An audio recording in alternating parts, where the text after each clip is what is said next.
आज आपण बनवली आहे अगदी झणझणीत अशी मटण रेसिपी, जी बनवायलाही अगदी सोपी आहे, पटकन होणारी आहे आणि टेस्टलाही खूप छान लागते. तर नमस्कार, स्वागत आहे तुमचे खमंग रेसिपीज कट्टा या चॅनलवर. मी प्रतिभा तुम्हा सर्वांचे मनापासून स्वागत करते. तर आज आपण गावरान पद्धतीने मटण बनवले. त्यासाठी मी इथं 3 कांदे घेतले. कांदे मागून पुढून असं कट करून घ्यायचे, त्याला कट लावायचे अशा पद्धतीने. आणि आता हे आपल्याला गॅसवर भाजून घ्यायचे. तर 3 कांदे मी याच पद्धतीने कट लावून घेतलेत. बरोबर मी खोबऱ्याची वाटी घेतली, तर अर्धी खोबऱ्याची वाटी आहे. तर व्यवस्थित फुल फ्लेमवर हे मी भाजून घेणार आहे. उलटसुलट करत हे आपल्याला भाजून घ्यायचं आहे एकसारखं. तर आता इथं खोबऱ्याची वाटी भाजून झाली आहे. मी ती बाजूला काढून घेते. कांदे भाजतायत तोवर आपल्याला मटण शिजवून घ्यायचं आहे. त्यासाठी मी कुकरमध्ये 2 पळ्या तेल घातलं आहे. एक कांदा बारीक चिरून घातला आहे. आता हा कांदा परतून घ्यायचा आहे गुलाबी रंगावर. तर फुल फ्लेमवरच मी कांदा परतून घेणार आहे. आता यात आपल्याला घालायची हळद. तर पाव चमचा मी हळद घातली. 1 चमचा आलं लसूण पेस्ट घातली. व्यवस्थित मिक्स करून घ्यायचं आहे. आता मी इथं 750 ग्रॅम मटण घेतलं आहे. मटण 3 ते 4 पाण्याने स्वच्छ धुवून घेतलं आहे. आता हे मटण आपण यात घालूया. मटण कुकरमध्ये घातल्यानंतर एक 5 मिनटं छान फुल फ्लेमवर परतून घ्यायचं आहे. चवीनुसार मीठ घालायचं आहे. व्यवस्थित परतून घ्यायचं आहे पुन्हा. आता इथं मी पाणी गरम करत ठेवले. तर 1 ग्लास पाणी गरम करत ठेवले. हे पाणी यात घालून घेऊया. ही उकळी येऊ द्यायची. इथं कांदा पण भाजत आला आहे. उकळी आल्यानंतर झाकण बंद करून 4 ते 5 शिट्ट्या काढून घ्यायच्या आहेत.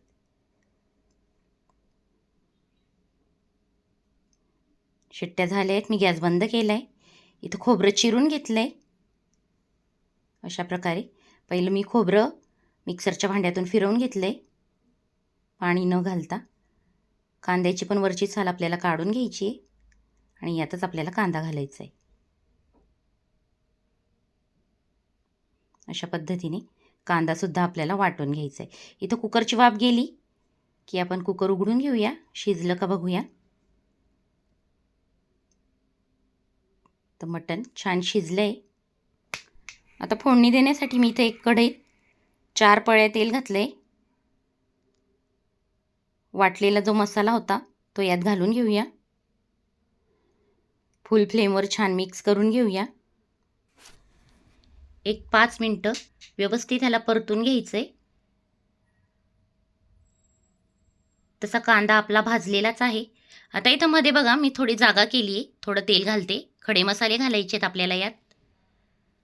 तर खडे मसाल्यात मी एक विलायची घेतली आहे. मसाला विलायची. दालचिनीचा तुकडा घातला आहे. 2 ते 3 लवंगा घालायच्या आहेत. 5 ते 6 मिऱ्या घातल्या आहेत. 2 ते 3 तमालपत्र घालूया आणि याला छान मिक्स करून घेऊया.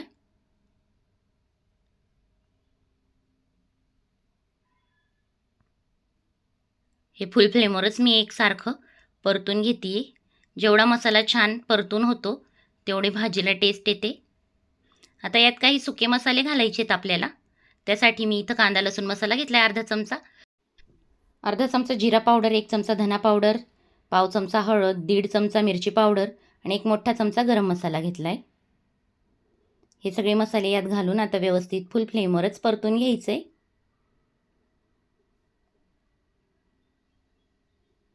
एक 5 मिनटं मी हे फुल फ्लेमवर परतून घेणार आहे.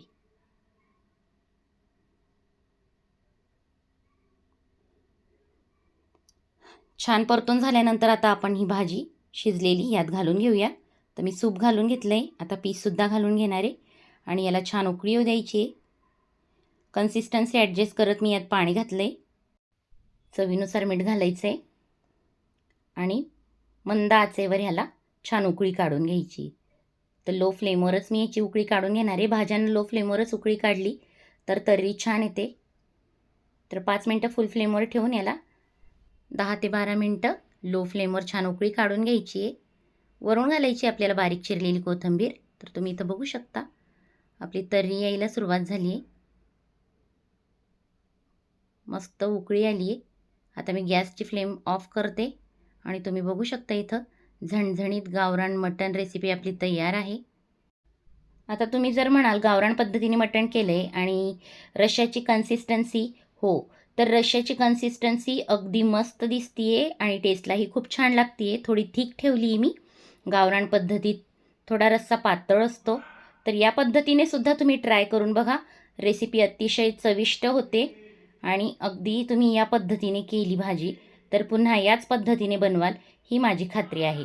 तर व्हिडिओ आवडला असेल तर लाईक करा, शेअर करा. चॅनलवर नवीन असाल तर चॅनलला सबस्क्राईब करायला विसरू नका. पुन्हा भेटूया आपण अशाच नवीन व्हिडिओत नवीन रेसिपीबरोबर. तोपर्यंत बाय.